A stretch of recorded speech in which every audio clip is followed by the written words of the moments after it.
আমি মনে করি সম্পর্ক সেটাকে বলে যেখানে যেখানে কথা বলতে কোনো দ্বিধা বোধ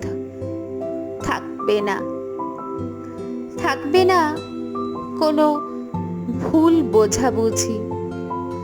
থাকবে না কোনো অহংকার, না থাকবে কোনো হিংসা, থাকবে থাকবে শুধু মন প্রাণ ভরে হাসি, আর আর থাকবে একে অপরকে হারানোর সব সময়ই ভয়।